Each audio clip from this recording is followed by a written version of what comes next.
What do you make of the tenure elongation of local government chairmen that has also led to another dimension in the ongoing crisis? Some people, including the governor, argue that that is unconstitutional and it will not stand. This is one of the issues that has stoked the flame of this crisis brewing in Rivers State. What do you make of it? Well, I keep telling people that there is the need to de-escalate in Rivers State. The crisis we have is very unnecessary. There's no reason for it. We had people who were council chairmen for 3 years. That was a lot of time for us to plan elections and sustain democracy at that level of government. Unfortunately, that was not done.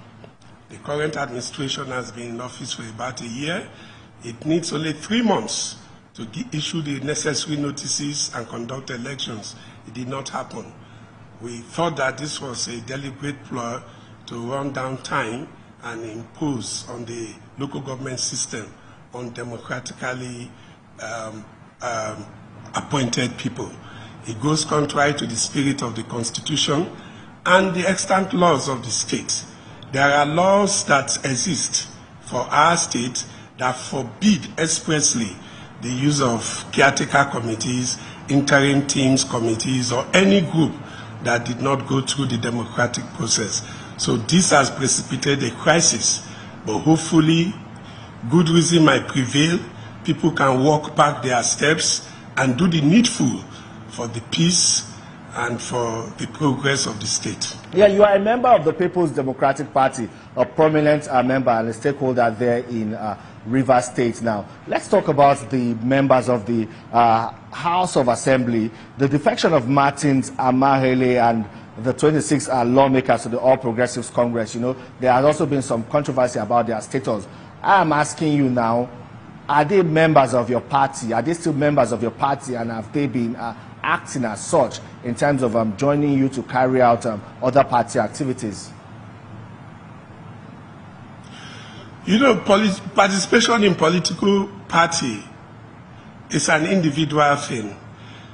They are well placed to speak for themselves, but what is not in contest is that they are the elected members to the State Assembly, and they have performed their duties as such. Now, when some persons felt that they defected and they ought to lose their seats, they approached the courts. The people should wait, let the court process run its course. Resorting to self-help, deciding for the courts, or assuming the power to implement the Constitution, choosing parts to obey and parts not to obey, it's wrong. The right thing to do, because there are processes. Parliaments follow procedure and processes. The rules that govern parliamentary practice, they are clear.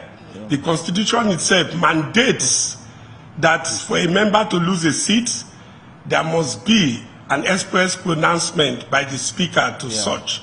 Okay. In this instance, there was nothing like that. So there is a process. Even if you change your party. Allow me to come in here now. Because of time, we need to hurry.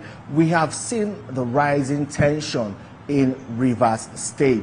A lot of people are concerned. We have had calls for the declaration of a state of emergency. What's the political situation there? And is there all these calls for a state of emergency? Is it justified? Well, I think whether there is a call for state of emergency or not, it's up to the governor. The governor is the one saddled with running the state, and he's the one to promote peace. I dare argue that I don't get a sense that right now he's the person promoting peace the most.